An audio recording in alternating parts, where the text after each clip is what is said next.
हाँ जी, एक मिनट सोहम। हाँ, आते हैं तुम्हारा है ना, और किसका है? सर बस आंसर थोड़ा वेरीफाई करना था बाकी। अच्छा, क्या है इसमें बताइए।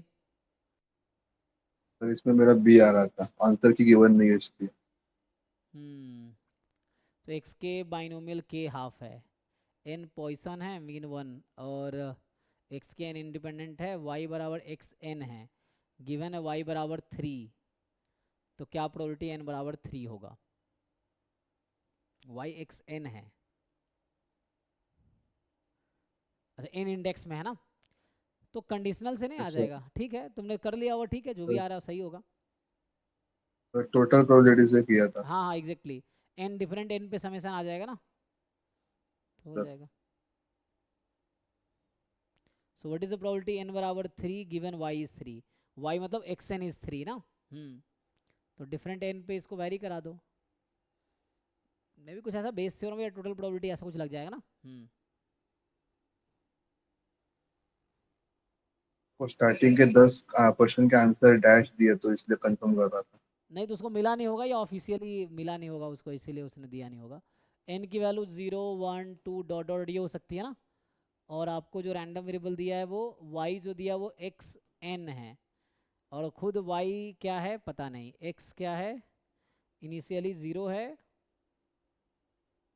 ओके, तो पूछा है क्या प्रोबेबिलिटी है एन थ्री होगा given Y three.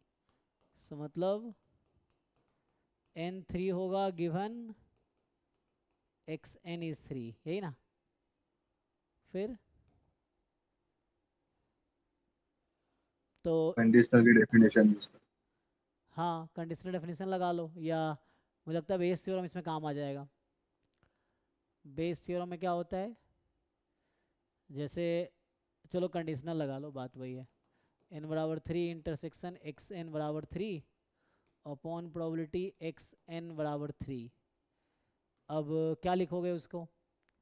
So what is the probability N is equal to three give है ना, इनटू प्रोबेबिलिटी एक्स एन बराबर थ्री गिवन एन बराबर थ्री, ये मल्टीप्लिकेशन रूल। और यहाँ पे समेसन प्रोबेबिलिटी एन बराबर small N given capital N is three given capital N is N, N from zero to infinity. कर दो सॉल्व इसको। ये हालांकि बेस थ्योरम ही है, तुम अगर ध्यान से देखोगे। सो ये था probability of E three given A. So probability of E three into A given E three upon probability of E I A given E I, ये बेस थ्योरम लगाया एक्चुअली। तो वही जो तुम कर रहे हो, इसको सॉल्व कर लो, इससे आ जाएगा।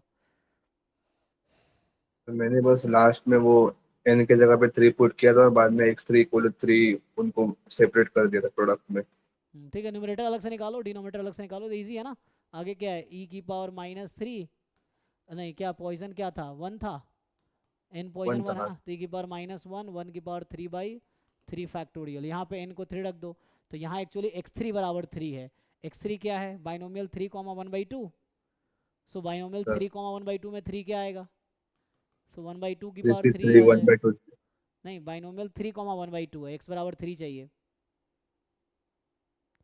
कैपिटल एन थ्री है ना, तो यहाँ एन को थ्री रख दो। तो एक्स थ्री सर बराबर थ्री चाहिए तुम्हें, चाहिए यहाँ पे इनडायरेक्टली मैं लिख के बताऊँ तो यहाँ तुम्हें चाहिए प्रोबेबिलिटी एक्स थ्री बराबर थ्री, इसका मतलब ये है। और एक्स थ्री का डिस्ट्रीब्यूशन क्या है, binomial three comma binomial half. 3 comma half. तो थ्री कॉमा हाफ में थ्री पे क्या प्रोबेबिलिटी आएगी? 1/2 3। हाँ वैसे ही है, अपॉन में सेम है, समेसन एन बराबर एन, तो ई की पावर माइनस वन, वन की power N upon N factorial, N from zero to infinity. And यहाँ से ये n को n रख दो। तो ये एक्चुअली इनडायरेक्टली कह रहा है कि एक्स एन बराबर थ्री। अब इस सम का सीरीज निकालो जो भी आएगा, ठीक है ना, कर पाओगे आगे। X N is, yes sir. X N is binomial N comma half, लेकिन तब है जब n जीरो से ज़्यादा है। जीरो पे जीरो है तो जीरो वाले पे हटा देना उसको, ठीक है। तो जीरो वाले प्रोबेबिलिटी जीरो, तो ये एक्चुअली वन से स्टार्ट हो जाएगी। मतलब जब n को जीरो रखोगे ना इंडेक्स में, तो ये जीरो हो जाएगी ना, क्योंकि हाँ x sir, x sir zero, 1 और 2 पे भी 0 हो जाएगा। हाँ एक्स जीरो बराबर जीरो था। वन पे क्या आएगा, वन रखेंगे n को तो, वन अच्छा सपोर्ट हाँ, जीरो से वन है ना। सपोर्ट 1 तक ही जाएगा, तो मेनली 1 पे भी 0, 2 पे भी 0 हो जाएगा, 3 से काम होगा एक्चुअली, है ना। तो यहाँ मेनली ये 3 से स्टार्ट होगा। ठीक है, अब इसको कंटिन्यू कर लो, सीरीज का सम निकाल लो, हो जाएगा।